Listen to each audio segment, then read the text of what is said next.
He thought he'd never see her again. Decades had passed. Classrooms changed. Faces faded, names blurred. Until one evening, a retired teacher sat down with his cup of tea, turned on the evening news, and saw her, his student, the quiet girl with the worn-out shoes and the eyes that never quite met his. But what she was doing on TV, he never expected that. And when they finally spoke again, his words would leave her in tears. The small town of Maple Ridge didn't make headlines often. It was the kind of place where neighbors waved from porches, and everyone remembered when the high school football team last won a championship, 1984. For Mr. Alan Foster now, 72, retirement was simple: a tidy home, a quiet garden, a well-worn recliner, and stacks of old yearbooks he couldn't bring himself to throw away. He had taught English for 42 years, thousands of students, hundreds of essays, book reports, spelling tests, detentions. He loved every minute of it. Well, almost every minute. There was one class he remembered more than most. Fall semester it. Room 214, fourth period. A girl named Elena Vasquez sat in the back row. She rarely raised her hand, always turned in her assignments a day early, and never smiled unless someone else smiled first. There was something about her, bright but burdened, smart but silent. Mr. Foster remembered writing a note on her final paper. "You have a voice, Elena. One day the world will need to hear it." She had nodded shyly when he handed it back, and that was the last time he saw her.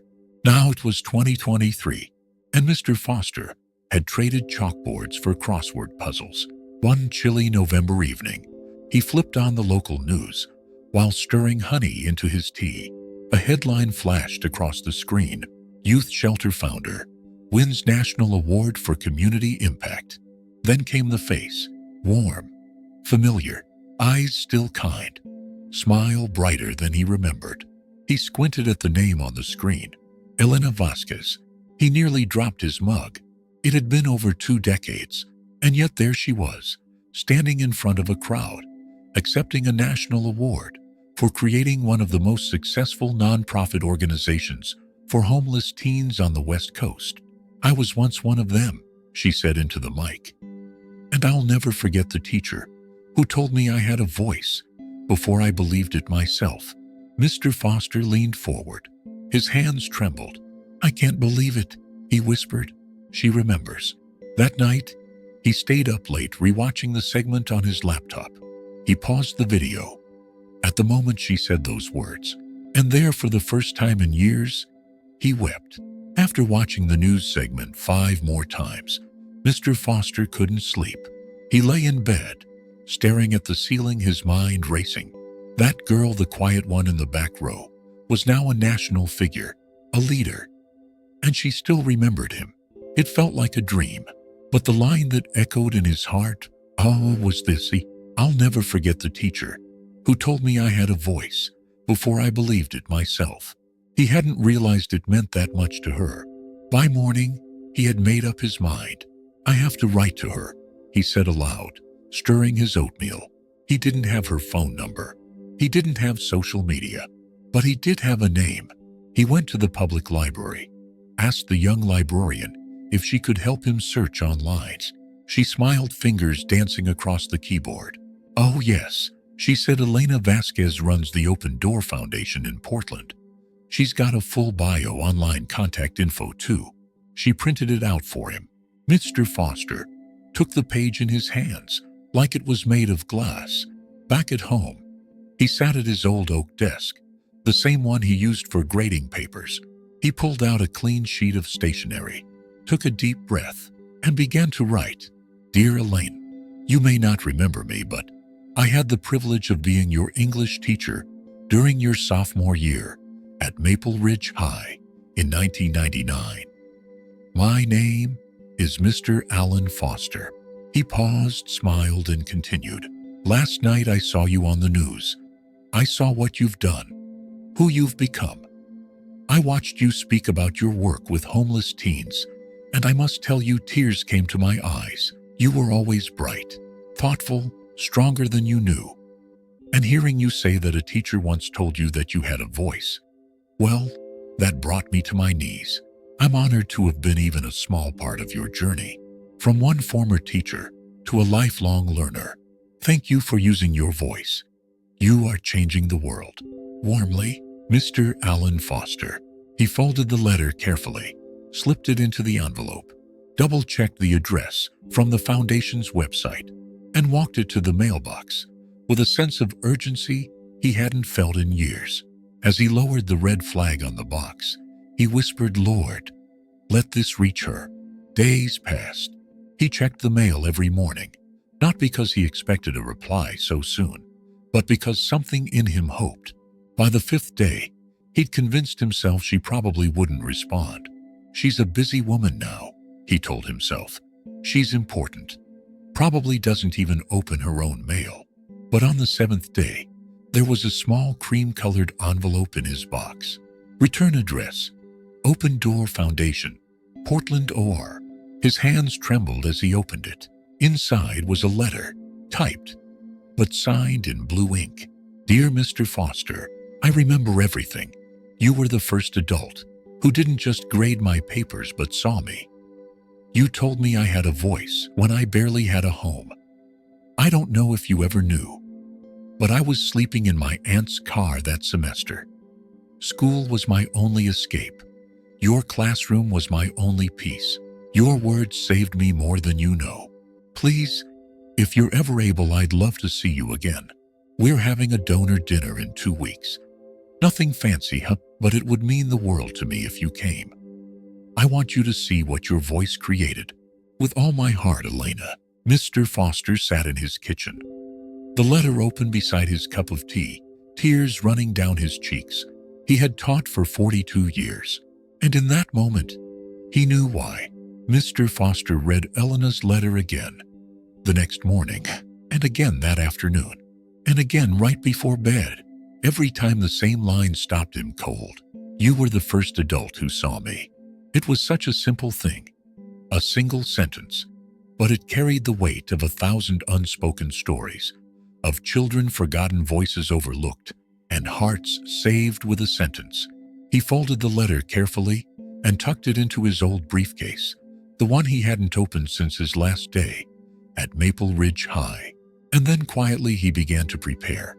He opened the closet in his bedroom and stared at his suits. Most hadn't seen daylight in years. He chose a navy blue one, clean, a little snug at the waist, but still intact. He polished his shoes, found his favorite tie, a burgundy one with tiny books printed on it, and even dusted off the gold teacher's pin one of his former students had given him in 2004. For the next few days, Mr. Foster moved with purpose.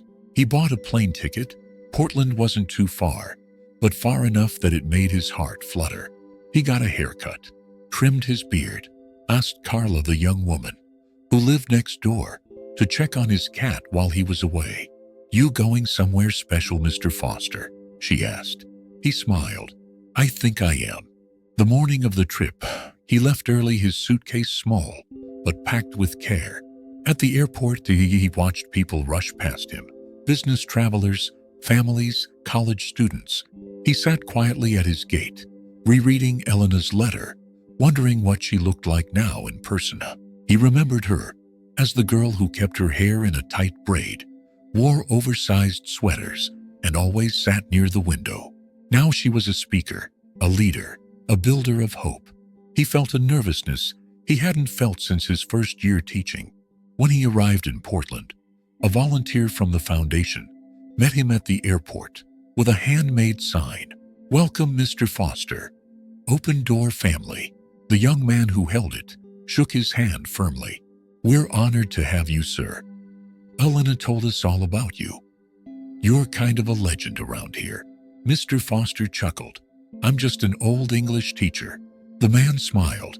Not to us, you're not. The donor dinner was held at a renovated community center that once served as a shelter itself. String lights hung across the ceiling beams. Folding chairs filled the room, and each table had a small card with the name of a former student who had graduated from the program. But Mr. Foster didn't notice any of that at first, because as soon as he walked through the doors, there she was. Elena stood across the room mid-conversation, wearing a navy blue blazer, her hair now loose around her shoulders. She turned and saw him. For a moment, neither of them moved. Then she crossed the room in a few quick strides and wrapped her arms around him. "Mr. Foster," she whispered, choking on the words. "I didn't think you'd come." He stepped back and looked at her with pride shimmering in his eyes. "Elena, how could I not?" They sat together for most of the evening. She introduced him to staff members, to donors, to former students. "This is the man who gave me my first real A." She laughed at one point. "And the first person who looked at me and didn't see a problem. He saw potential." Mr. Foster barely touched his dinner. He was too moved watching her shine. So poised, so passionate. Every time she spoke, the room leaned in. Every time she smiled, it felt like the sun had come out. Later, Elena took the stage. She thanked the donors, praised the volunteers, and spoke of the lives being changed. Then her tone shifted. "There's someone here tonight who doesn't know the full extent of what he's done," she said. "Someone who showed up for one student one semester and probably never thought twice about it." She looked right at Mr. Foster. "I want you all to meet the man who gave me a voice." The room stood. Applause thundered. And Mr. Foster, humble, stunned, rose slowly to his feet. He wiped a tear from the corner of his eye and placed a hand over his heart. Elena stepped down and met him at his table. "I meant every word," she said softly. "I know," he replied, "and I don't think I'll ever forget this moment." After the event ended and the crowd thinned, the lights dimmed, and volunteers began to stack chairs. But Elena and Mr. Foster remained seated at their table, still lost in conversation, like no time had passed. It was as if the decades between 1999 and now had been bridged by a single letter and a lifetime of unspoken gratitude. "Do you remember the poem you had us memorize?" Elena asked, sipping the last of her tea. Mr. Foster grinned. "Robert Frost, 'The Road Not Taken.' I made every class do it. Thought I was clever." "You were," she said. "I still know every word. I used to whisper it to myself walking home from school." Her voice softened. "Sometimes I'd say it out loud, just to feel like someone believed I had choices." He looked at her, startled. "Elena, I had no idea things were so hard for you back then." She glanced down at the table, folding a napkin between her fingers. "No one did. I didn't want anyone to. My mom was working 2 jobs. My dad, he left a long time ago. We were living with my aunt, sleeping in the living room. I never brought it up at school because I didn't want pity." There was silence for a beat. Then she added, "But when you handed me that essay and said, 'This is the voice of a future author,' it was the first time I felt seen. Like maybe I had worth." Mr. Foster leaned back in his chair, overcome. "I can't tell you how many times I wondered whether I actually made a difference," he said. "You teach long enough, and sometimes the lessons blur together. You try to reach every student, but you never really know if you've done enough." He paused, voice cracking. "You've answered that for me tonight." Elena reached into her handbag and pulled out a small, worn notebook. She placed it in front of him. He opened it, and there on the inside cover was his handwriting. "Elena, your voice matters. Don't stop writing. Mr. F." It was from a class assignment 24 years ago. "You kept this?" he asked. "Through every move, every apartment, every shelter." It reminded me that I wasn't invisible. For a long moment, neither of them spoke. The room around them felt quiet and sacred, like a church after the benediction. Then Elena looked up and asked something unexpected. "Mr. Foster, would you come visit the shelter tomorrow? I'd love for you to meet the kids." He blinked. "You'd want them to meet me." She smiled. "They should see what a seed looks like." The next morning, Mr. Foster arrived at the open door shelter. A A modest brick building on the corner of two busy streets. Inside, it was alive with color and energy. Teenagers played board games, helped cook meals, studied quietly in corners. Volunteers moved with quiet efficiency. It wasn't a facility. It was a family. Elena introduced him as my first mentor. The teens gathered around, curious, respectful. One girl asked, "Did you always know Miss Elena would change the world?" Mr. Foster chuckled. "She changed mine first." As they toured the building, he saw a mural on the hallway wall, painted by the kids. It depicted a huge tree with deep roots, branches reaching skyward. Each branch had a name on it, someone who had stayed at the shelter. But at the very base of the trunk was a single quote, painted in gold: "You have a voice. One day the world will need to hear it. Mr. F." Mr. Foster stopped in his tracks, his throat tight. "I never imagined," he whispered. Elena touched his arm. "You planted that sentence, and look what grew from it." For the rest of the day, Mr. Foster stayed at the shelter. He read to a few of the younger kids, shared stories with teens who reminded him of students long gone, even helped organize the small library in the corner, dusting off books, alphabetizing titles, chuckling when he found a copy of To Kill a Mockingbird with 3 bookmarks in it. Elena watched him from a distance with quiet admiration. Here he was, years retired, but still a teacher in every way that mattered. But just when the day seemed perfect, the next morning brought something no one expected. Elena received a letter, not one of thanks, not an invitation, a notice from the city. A zoning review board had flagged the shelter's new annex, an additional wing they'd added to expand sleeping quarters. The notice claimed it violated a new regulation, passed quietly the month before. The shelter had 30 days to halt operations in the new wing or face daily fines. Elena's hands trembled as she read it. "Why now?" she whispered. "Why this?" When Mr. Foster arrived later that morning for a surprise visit, he found Elena pacing her office. She handed him the notice. He read it slowly, jaw tightening with each line. "This can't be real," he muttered. "You've helped hundreds of kids. How can they just shut that down?" Elena nodded. "We're appealing it. But the city council is a maze of paperwork, red tape, and delays. We don't have time." She sat down defeated. "I've built everything I could with what I had, but I don't know if I can fight this one." Mr. Foster stared at her. Then softly he said, "You remember when I told you that your voice mattered?" She looked up.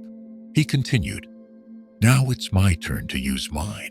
That afternoon, he went home and opened an old cardboard box from his attic.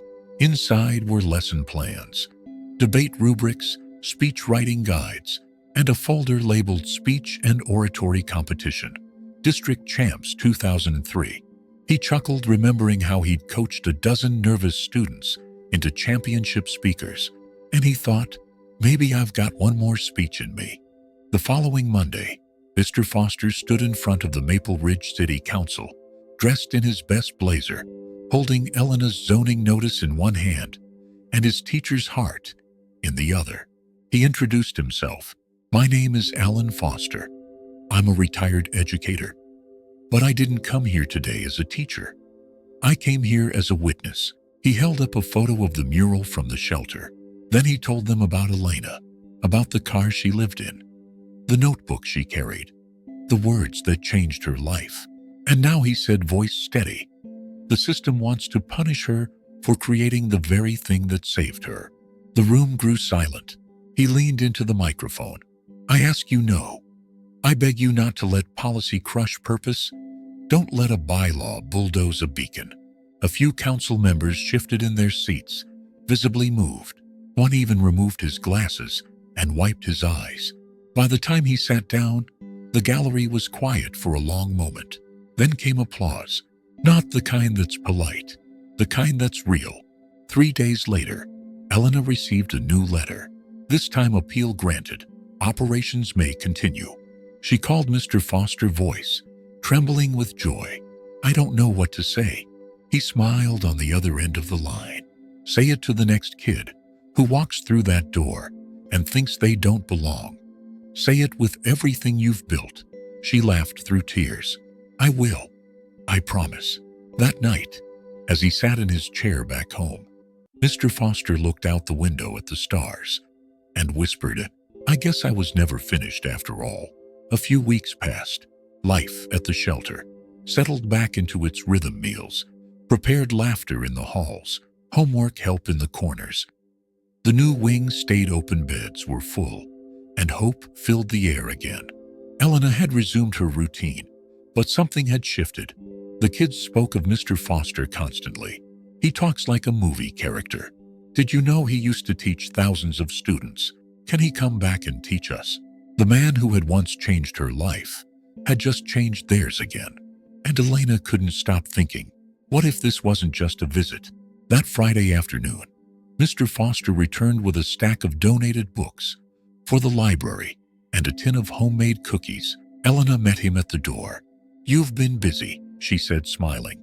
Well, the library had a sale, and my neighbor insists cookies fix everything. She motioned him to sit. I need to ask you something, she said. He raised a brow. Am I in trouble? Maybe, she grinned. I want you to come work here. Oh, part-time. Volunteer paid, I don't care. I just want you here. Mr. Foster blinked. Elena, I'm 72. You're also sharp as ever. And you've got more impact in a 5-minute story than some people do in a full campaign. He laughed, setting down his tea. What would I even do? Be yourself, she said. Read, teach, listen, speak. Remind these kids that someone like you believes in them, just like you did for me. He stared at the floor, quiet for a long moment, then looked up. You really think I've still got something to offer? Elena reached across the table and touched his hand gently. Mr. Foster, you've never stopped offering. The question is, are you ready to let the next generation feel it? That night, he went home and sat in his recliner with the question echoing through his mind. His life had always been about service, lessons, light bulbs turning on in young minds. And for years, he'd thought that chapter was over. But maybe it was just on pause. The next morning he called her. Elena, yes, I start Monday. The news spread fast. When he walked through the shelter doors that Monday morning, the teens had hung a sign over the kitchen entrance. Welcome, Mr. F. They cheered when he entered. A few ran up and hugged him. One of the youngest boys said, I heard you taught Ms. Elena how to be awesome. Mr. Foster chuckled. She already had that in her. I just helped her find the light switch. He began leading a weekly writing circle, word lab they called it. Every Thursday at 4 p.m., the kids gathered to journal, read poems, and tell their stories. Mr. Foster would listen, never correcting, always encouraging. You've got something worth saying, he told them. You just need the courage to say it out loud. Some of the kids had never finished a book in their lives. Now they were writing chapters. Weeks turned into months. The shelter grew stronger, and so did the young voices inside it. Because one retired teacher had decided he wasn't done teaching yet. The shelter thrived that summer. Kids came and went, but one thing remained constant. Thursday afternoons with Mr. Foster. Word Lab had grown from a quiet writing circle into the most anticipated hour of the week. Even the shyest kids eventually found their voice. Elena often peeked through the doorway and smiled as Mr. Foster, with his familiar warmth, encouraged them line by line. It was more than writing. It was healing. But healing is rarely a straight road. In early August, one of the shelter's longtime residents, 17-year-old Devin, passed away. He had struggled with a chronic illness since he was a child, never letting it define him, never using it as an excuse. He had dreams of becoming a journalist. He had filled 3 full notebooks. During Mr. Foster's Word Lab sessions, when the news came in, the shelter went still. No laughter in the halls, no music from the kitchen, just silence and grief. Elena broke down in her office. Devin had arrived the same year the shelter opened. He was like a little brother to every kid who came after.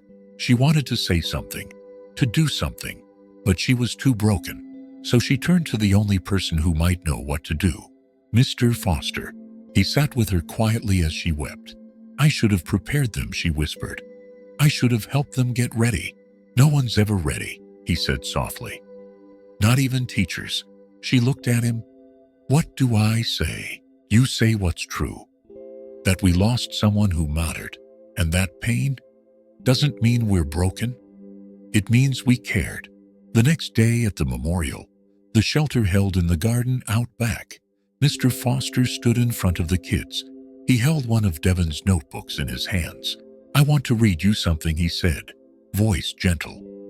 "This was written just 2 weeks ago." He opened to a dog-eared page. "I used to think I had nothing to offer. Then I met people who listened, and because they listened, I started writing. I hope someone remembers my words, even if I'm gone." The kids sobbed quietly. Mr. Foster closed the notebook, his voice tight. Devon didn't just write words, he left them. And now, we get to carry them forward. He handed out blank journals to each teen. "Devon left us his story," he said. "Now it's your turn to keep writing yours." One girl raised her hand. "Mr. Foster, do you think Devon knew he mattered?" Mr. Foster knelt beside her. "I do. Because every word he wrote was his way of saying, 'I'm here.' And we were listening." That night, the kids lit candles in the garden and took turns reading poems they'd written for Devon.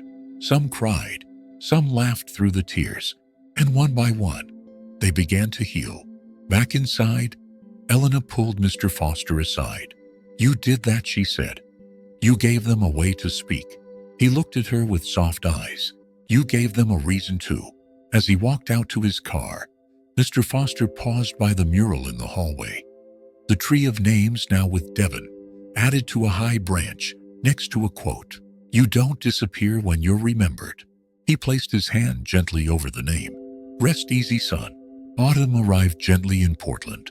The leaves outside the shelter turned to brilliant golds and reds, and the air grew crisp with the quiet promise of change. But inside the open-door shelter, things felt warmer than ever.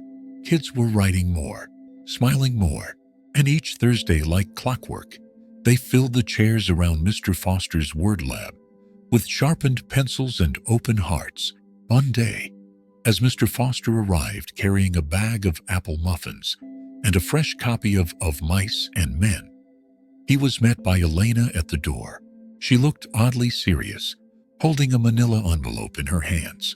"Come with me," she said. "We have a surprise." Inside the main community room, all the kids, volunteers, and staff were gathered. The walls were decorated with old photographs from Elena's school days, framed pages from the shelter's first year, and even a few scanned essays signed Mr. F. He turned to Elena, confused. "What is all this?" She smiled and led him to the front. One of the older boys stepped up to the microphone. "Mr. Foster," he said, "you've given us more than words. You've given us voice. You've given us belief. So, we decided to give something back." He nodded to the side, and 2 teens pulled away a cloth, covering a wooden plaque on the wall. The room fell silent as Mr. Foster read the inscription, "The Alan Foster Literacy Center, in honor of a teacher who never stopped believing. You have a voice. One day, the world will need to hear it." Mr. F. He stood frozen, his hand over his mouth, eyes glistening. The crowd clapped, then rose to their feet in thunderous applause. For once, the man who had taught others how to speak had no words. Later, when the room quieted again, he finally stepped up to the microphone. "I was just a teacher," he said softly. "And most days, I wondered if I was getting through. But now, I know. It wasn't about getting through. It was about standing beside." He turned to Elena. "And standing beside you again has been one of the greatest blessings of my life." She wiped her eyes and nodded. "I never would have found my purpose without you." In the weeks that followed, the Alan Foster Literacy Center became a real cornerstone of the shelter. It hosted writing competitions, hosted guest poets, and helped dozens of kids write college essays that would change their futures. Every wall was filled with words, and every word had his fingerprints on it. One chilly evening, Mr. Foster sat alone in the center, rereading some of Devon's old writing. Elena came in and sat beside him. "You okay?" He nodded slowly. "Oh, I think this is what it feels like to finish the story." She smiled. "Or maybe just turn the page." A few months later, Mr. Foster stepped down from his regular sessions, slowing down to focus on his health. But he still visited often, still answered questions, still read every piece of writing the kids sent him. Because even in quiet, his voice remained. Mr. Foster thought his story ended in a classroom, but it continued in the hearts of every child who picked up a pen because of him. In the courage of a student who became a founder, in a shelter that became a school of second chances, because sometimes the smallest words spoken in kindness echo forever. Did this story touch your heart? Leave a comment below. We'd love to hear how a teacher impacted your life. And if you haven't already subscribed to our channel for more true stories of hope, healing, and second chances, we'll see you in the next video. And don't forget, your voice matters too.